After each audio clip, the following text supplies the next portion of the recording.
My name is Rafael, you're watching Rock and Roll Garage, and today we're going to talk about Mr. Nick Mason, the legendary Pink Floyd drummer. But first of all, don't forget to please subscribe to the channel, hit the like button, leave your comment below, okay? And if you don't want to watch the video, you can just read the article we wrote about this. It's in the description, okay? Well, today we're going to talk about Mr. Nick Mason.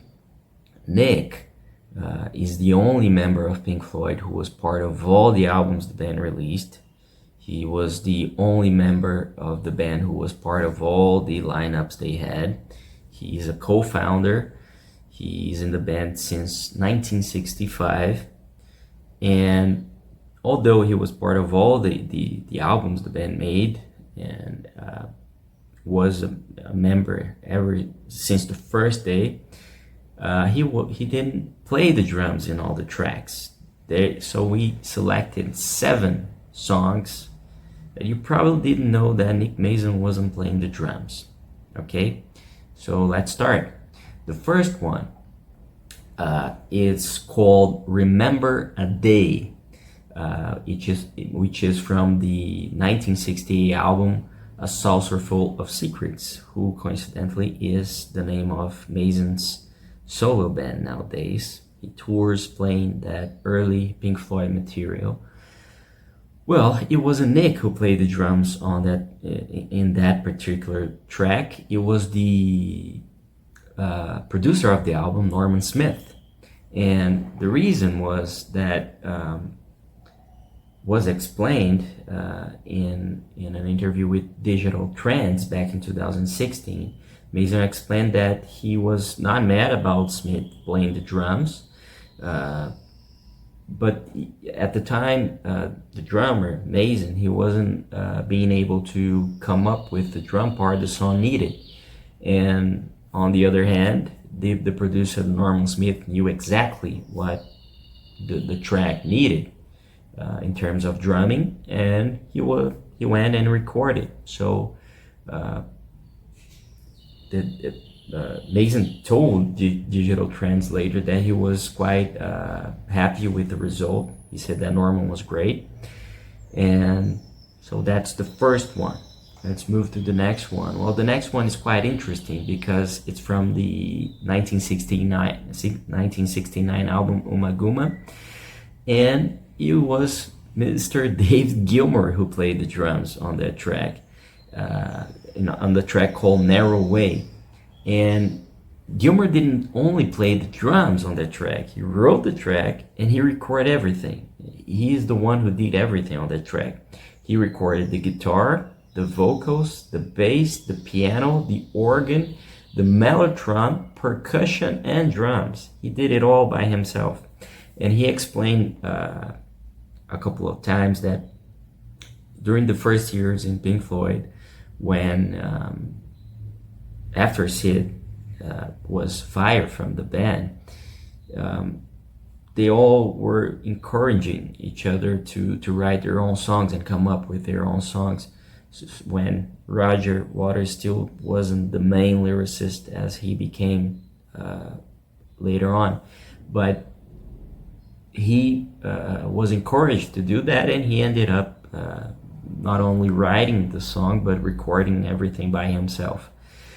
That's a really interesting one. And then we moved to the next one, which was in 1979 on the groundbreaking album The Wall.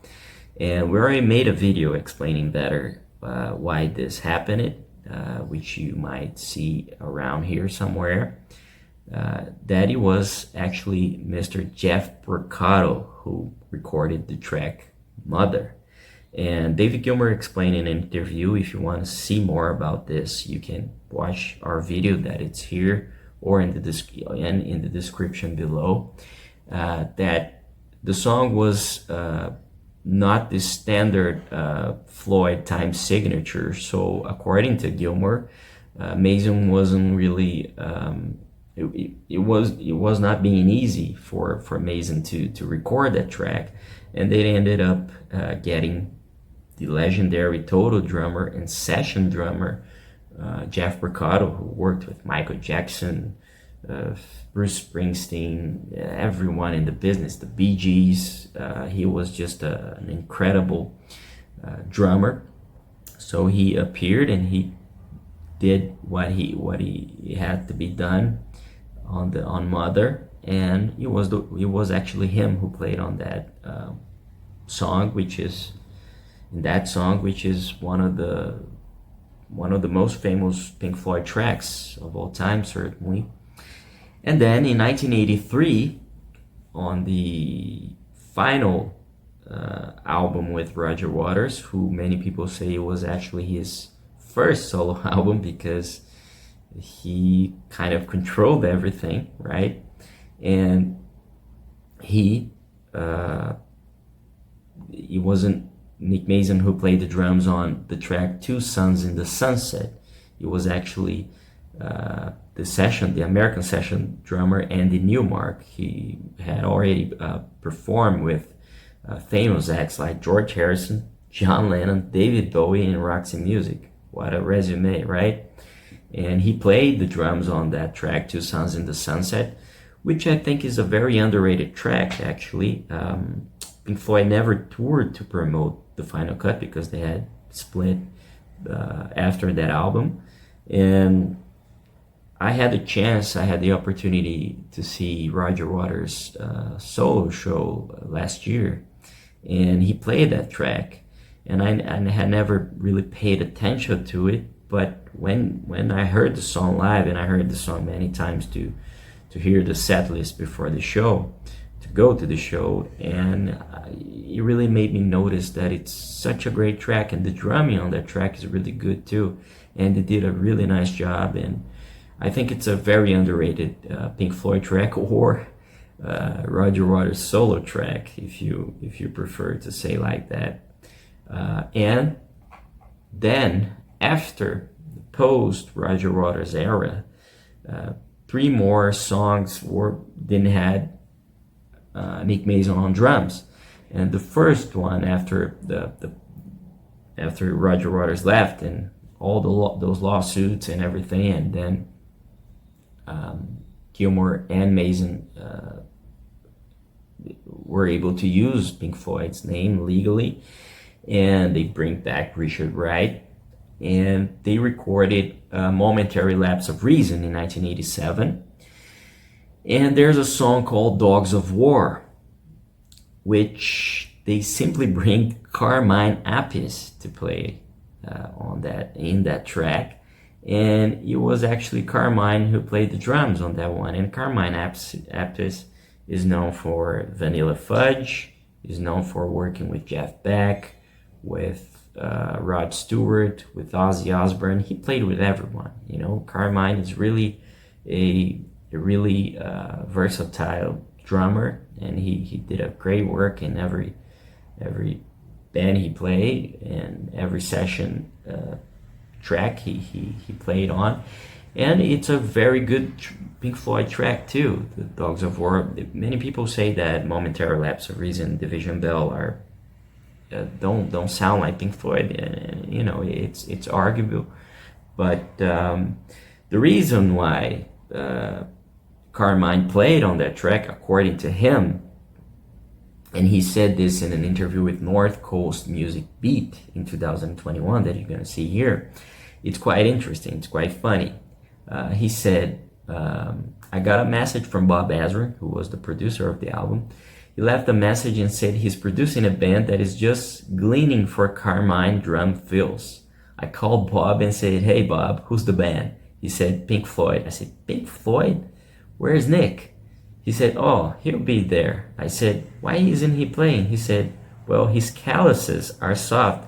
He's been racing his Ferraris and they want to get some new blood.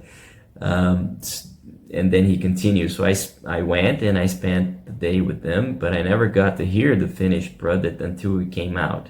I played to a 4-track and filled up, I don't know how many 15-minute reels. There were a lot of drums on there. I would call him up and say, how's the drum part? He would say, wonderful, fantastic, unbelievable. Finally, I was up in Canada doing a movie called Black Roses. I heard the Pink Floyd album was released. So I went downstairs in the underground mall and bought the cassette. I put it on my Walkman and I heard it, and I was blown away. That's a great drum part. Then I saw them on that tour, and I saw Nick trying to play my drum parts. I thought that was funny, seeing Nick Mason trying to play Carmine Appice's drum part. That's what Carmine told North Coast Music Beat in 2021. And that's really, really funny story.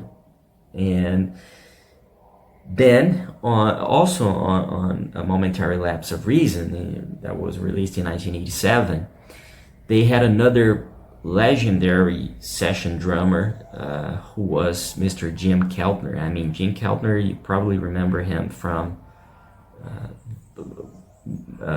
Eric Clapton, George Harrison. He played a lot with George Harrison. He also played with the supergroup Traveling Wilburys. And he was the one who played on the track One Slip from that album. And Mason said, he told in an interview with Gilmour magazine back in 2005, that in retrospect, he rather regret having not playing on those tracks. He said that, you're gonna see here. In retrospect, I rather regret that. I thought it wasn't the first time, although it wasn't the first time having other drummers. There is an early single on which the producer played the drums, for example, which is that one we talked about, that was Norman Smith. For example, if we hadn't got much time and I couldn't play a part, somebody else did it instead. The thing is that on A Momentary Lapse of Reason, too many things were played by other people. That was a mistake. But at the time, David Gilmour had an awful lot on his plate. At least him with Jim Keltner, I chose one of the best drummers around. And later on another song that Jim Keltner played the drums on that same album was on The Turning Away, which was one of the biggest Pink Floyd hits post Roger Waters.